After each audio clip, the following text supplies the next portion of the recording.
progress in seizing assets. 1 in 6 dengue deaths child.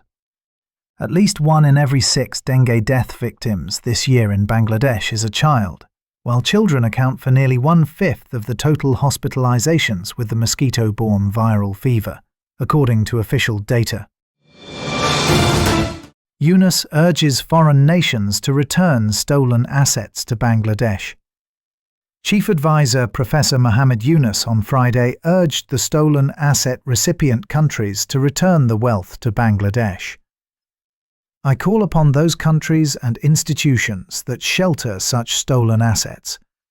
Do not be complicit in this crime. Return the wealth to its rightful owners, the farmers, the workers, and the ordinary taxpayers, he said, addressing the 81st session of the UN General Assembly in New York, USA. Taka. A 7 crore splurged on 5 VVIP toilets. The local government division has approved a China visit for 3 officials to learn how to run and maintain 5 VIP mobile toilets purchased for Dhaka South City Corporation. Documents show that 5 mobile toilets were bought this year for 7.02 crore taka, each costing 1.40 crore taka, under a project titled Modern Equipment for Road Repair Maintenance, Waste Disposal, and Installation of Mechanized Parking to Reduce Traffic Congestion in Dhaka South City Corporation. The contract was awarded to Faridpur Engineering Works. Nationwide law order drive ahead of polls.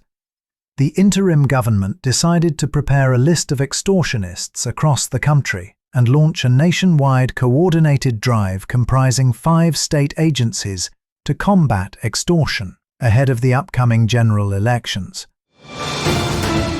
Amar Ekushey Book Fair likely after polls. The Amar Ekushey Book Fair 2026 is likely to be held after the national elections, scheduled to be held in the first half of next February.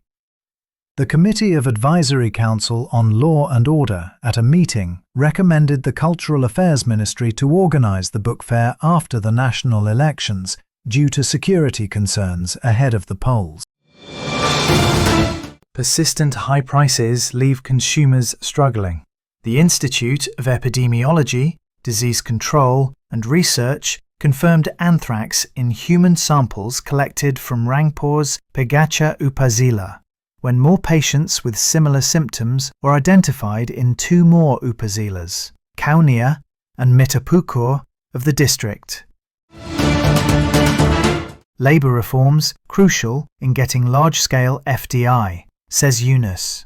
Chief Advisor Mohammed Yunus on Thursday underscored the critical role of labour reforms in attracting large-scale foreign direct investment to Bangladesh. Speaking at a discussion followed by dinner, he reaffirmed the interim government's commitment to implementing key reforms aligned with International Labour Organization conventions before the upcoming national election in February. India imposes new condition on rice exports. The Indian government imposed a new condition on exports of non-basmati rice by amending its policy on rice exports. On Wednesday, the Indian government announced that exports of non-basmati rice would be permitted only after registration with Agricultural and Processed Food Products Export Development Authority, or APEDA. Batting woes haunt Tigers once again. Bangladesh crashed out of the Asia Cup 2025 after an 11-run defeat to Pakistan in their do-or-die Super 4 clash, following a batting failure at the Dubai International Cricket Stadium on Friday. Chasing a modest 136, the batters were baffled once again and were restricted to 124 for 9, undone by brilliant bowling by Pakistan's pace duo of Shaheen Shah Afridi 3 for 17 and Haris Rauf 333, who shared 6 wickets between them to set up a final against arch-rivals India on Sunday.